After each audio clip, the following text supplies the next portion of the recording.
Hi, I'm Rita Wilkins, also known as the Downsizing Designer. So there's a topic that a lot of people talk to me about if you're in your 50s, 60s, or 70s, and that's about downsizing and starting over in that stage of your life, how emotional it is, and then how do you begin picking up the pieces and design a new life that you really want. So if you're in your 50s, 60s, or 70s, perhaps you've already downsized. You might be saying, why didn't I do this sooner? And you might be experiencing a home and a lifestyle that better suits your lifestyle and your life stage. So you might have more time, money, energy, and freedom to enjoy that life, and because life is just fun again. So you can travel more, you can experience and explore new places. There's more time with family, friends, and grandchildren. And also, you might have developed new hobbies, new sports, new businesses that you've been wanting to create for a while. So you've already gone through that physical and emotional challenge of decluttering and downsizing. But for those of you who have not done that yet and are considering it or in the midst of it, that's why I'm creating this video and this blog.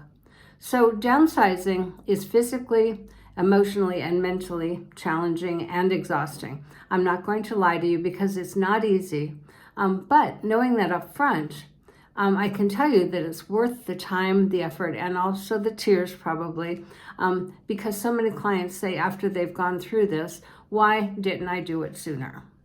I know certainly that was my experience, and that's why I'm here today as the Downsizing Designer to share with you how good life can be when you live a simpler life. So those people are now living a simpler life with less stuff, less stress, less work, and less maintenance. And they now have more time, energy, and freedom to live the life that they really want. So face it, change is hard, and it's also scary. So if you're in your 50s, 60s, 70s, your life is changing and you're in transition already. So maybe you're an empty nester. Your kids are leaving home for the first time, and maybe they're now grown and just gone.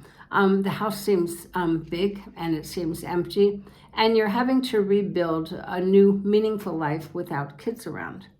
Or maybe you're divorced or widowed. You've suddenly become divorced or widowed, and you've lost your spouse, your partner, and you're suddenly alone, having to figure things out on your own, how to build a life anew with just as a single person. And the household holds both good and bad memories, and maybe it's even become unaffordable. So then another reason is that maybe you're concerned about aging or your health. So you're starting to feel maybe the impact of aging. It might be harder to climb stairs. The maintenance is too much for you to handle. The house has just become a burden. So these are just a few of the reasons people in their 50s, 60s, and 70s start to say, maybe downsizing is a good choice for us to move to a smaller, more manageable home. And moving to a smaller home means that you have to let go of a lot of stuff. So another reason downsizing and starting over in your 60s and 70s is emotional is because letting go of your sentimental items is emotional. So your home and the things in it hold many memories of special times and special people in your life.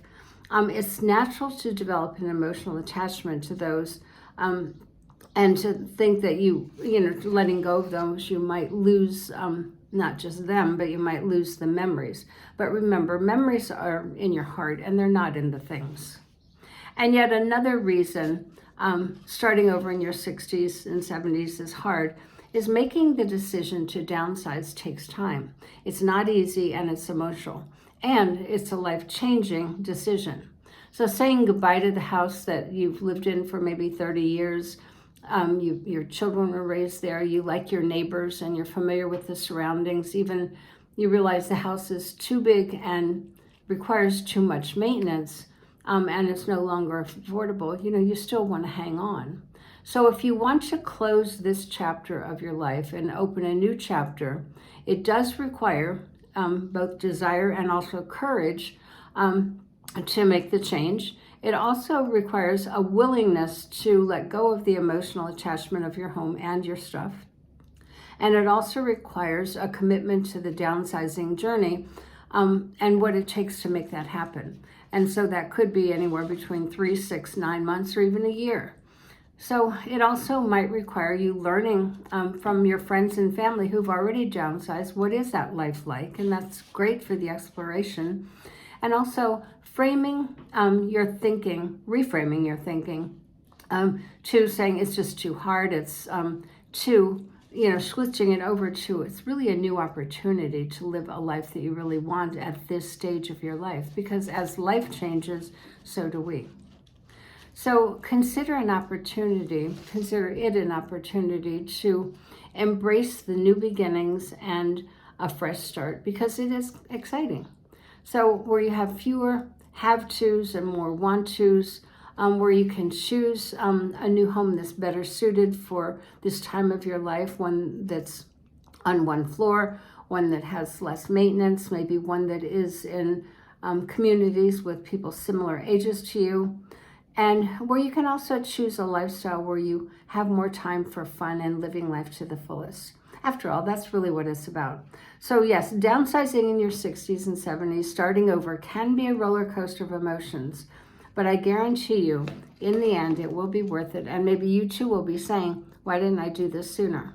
So I'd love to hear from you about what your choices are. If you've already downsized or if you're right in the midst of it, you're always welcome to reach out to me at Rita Wilkins at ritawilkins.com.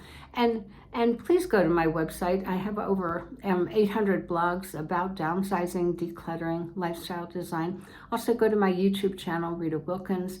I have many, many videos about this same subject. And if you go there, make sure you subscribe and like and share with friends who you think will also be interested in this subject. Thanks.